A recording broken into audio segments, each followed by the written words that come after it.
Righto, g'day. So Martin here. Today we're just out here at the yard. We're loading up the air cart, getting ready to sow a few oats. Big job, 15 hectares. So it's actually quite nice. Rounds out pretty well a ton of oats and a ton of starter quite nicely.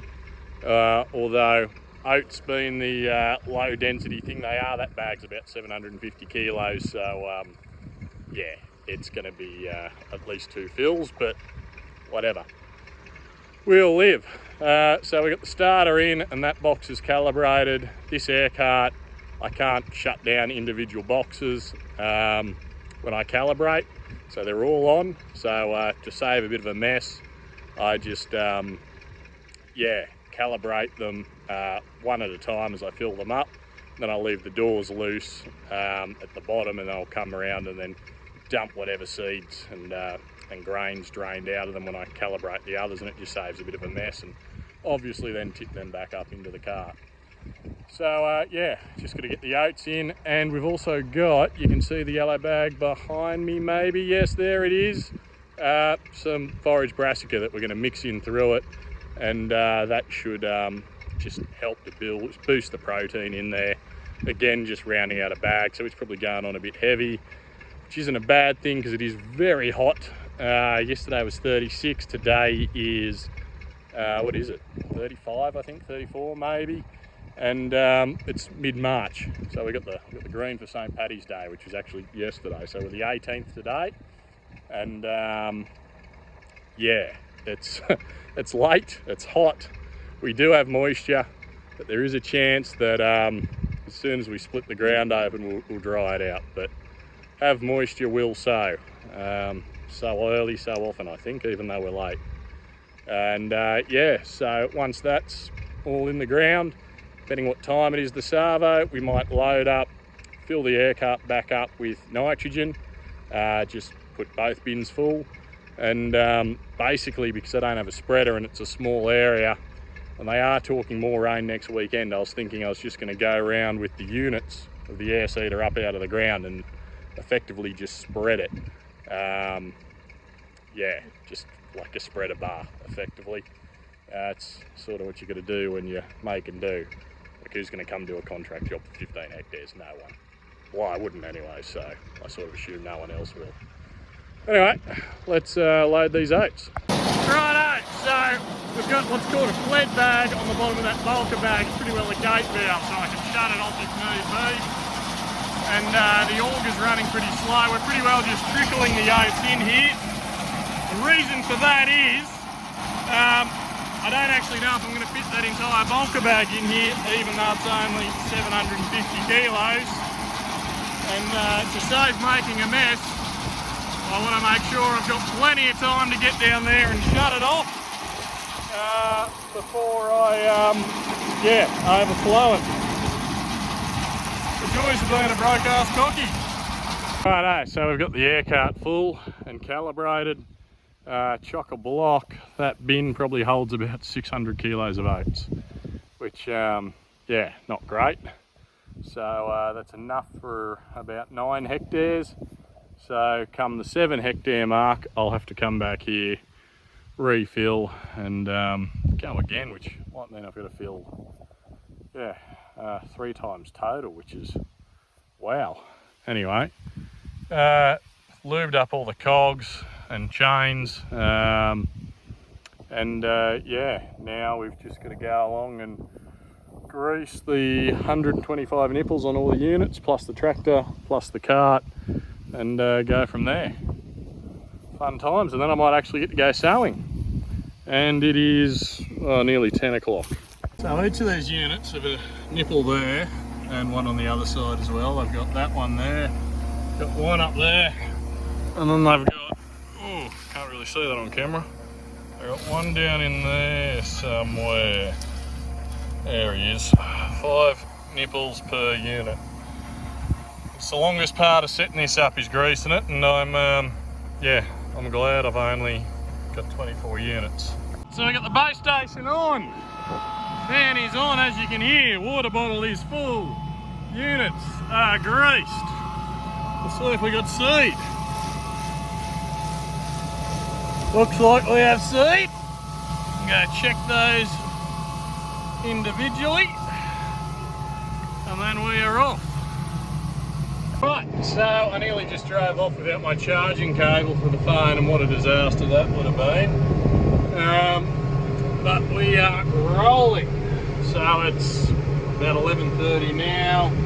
I reckon by the time I get to the paddock and actually get sowing, it'll probably be somewhere around 12, which means I probably won't be done till maybe 8 or possibly even 9 tonight, but who knows. Anyway, good thing we cranked over that box, because we did have 2 block tubes, which was interesting, because we didn't have, well, obviously it happened with the sorghum, but we didn't really have any while sowing. It must have been right at the end that happened, because I have not noticed any missing runs, and it's not like the tubes were particularly full either, so it may have just happened on the last little bit somehow, which is a-okay. Righto, we are sowing, and yeah, struggling. You can hear the tractor, she knows she's working. I reckon I'll be crawling back the gears. 0.13 of a hectare, that's enough work. Yeah, nearly 1% done for the day. I'm going to get out, no, 1.3, no. Yeah, 1.3 would be 10%, so we're about 1% there. Alright, better get out and check the seed depth. Right, so it seems to be sowing reasonably well through this pretty thick stubble, which is a great thing about these Bosch units. But one of the things that's really annoying when you follow the, and it's annoying for agronomists, it doesn't really matter from the grower perspective, when you follow the seed trench down, the seed is actually jammed in off to the side. Yeah, unlike when you're using a tine unit, you just go straight down, you find the seed, it's great. But yeah, we're at about 1.5 knuckles, which is at that 1.5 inches that we're set to. It's a bit hard to actually see the seed. There's a little bit of canola seed, like the Brassica.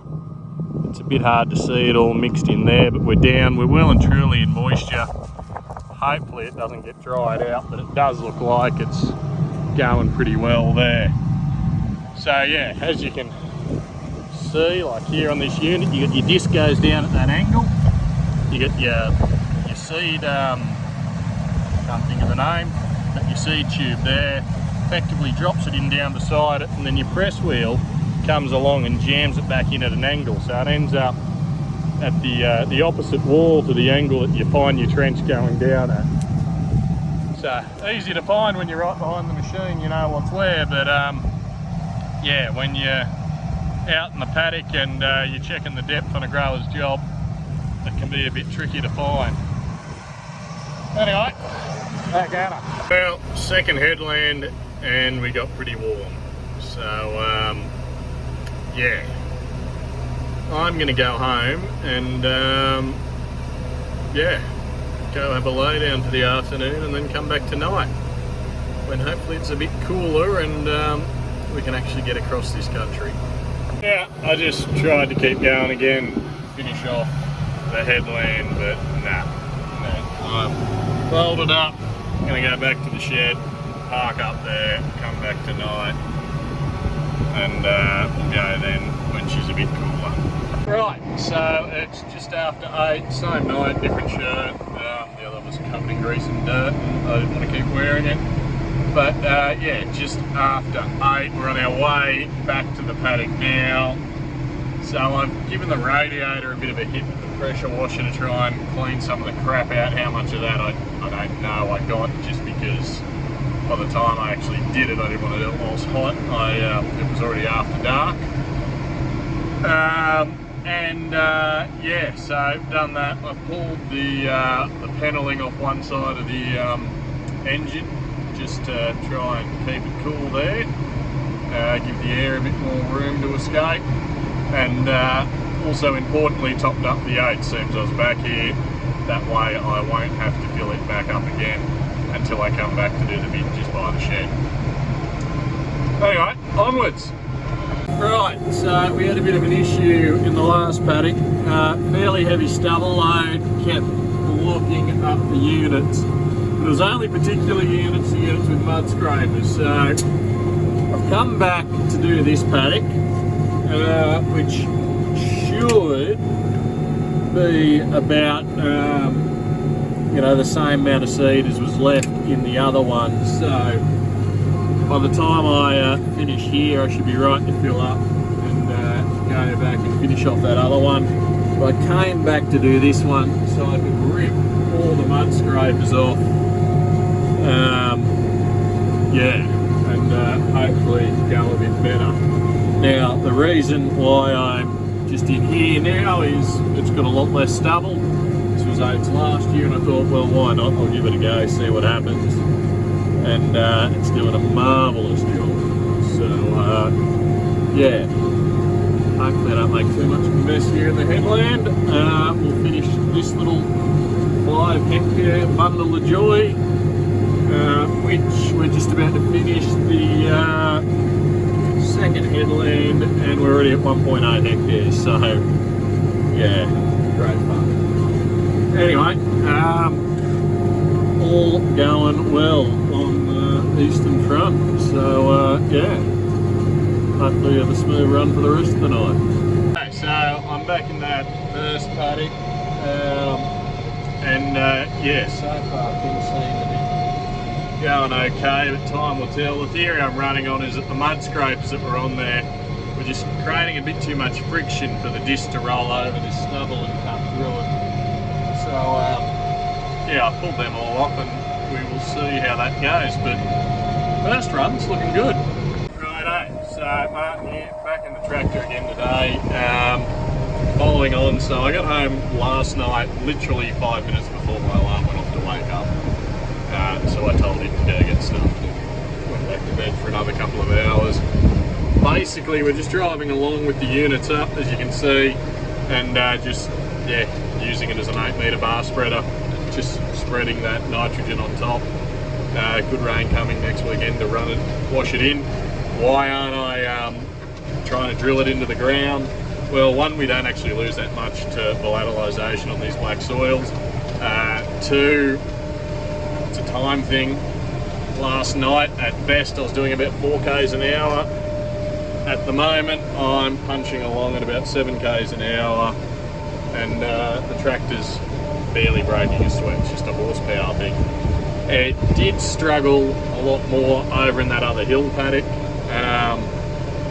but anyway, it's now done. So that's good.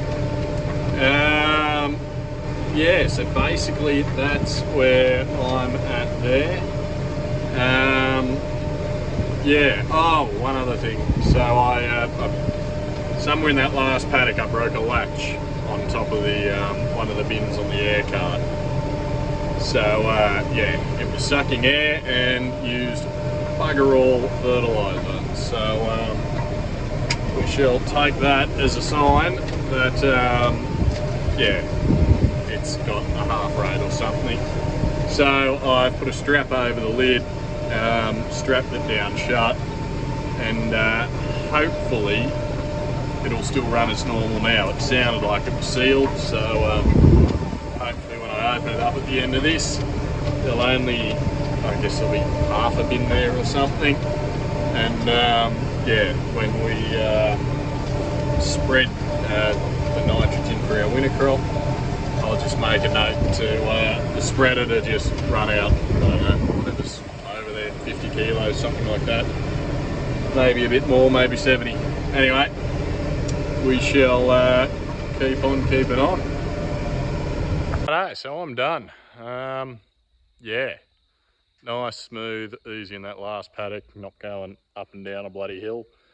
So it's all pretty easy travelling. One bin is just about empty, the other one not so much. So that paddock back over behind me. Only obviously got half the rate, but that's still about, what is that, 70 kilos, 35 units of nitrogen.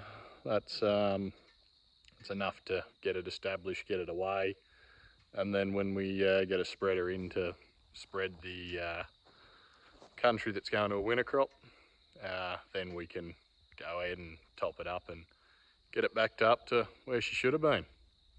Anyway, till next time, keep at it.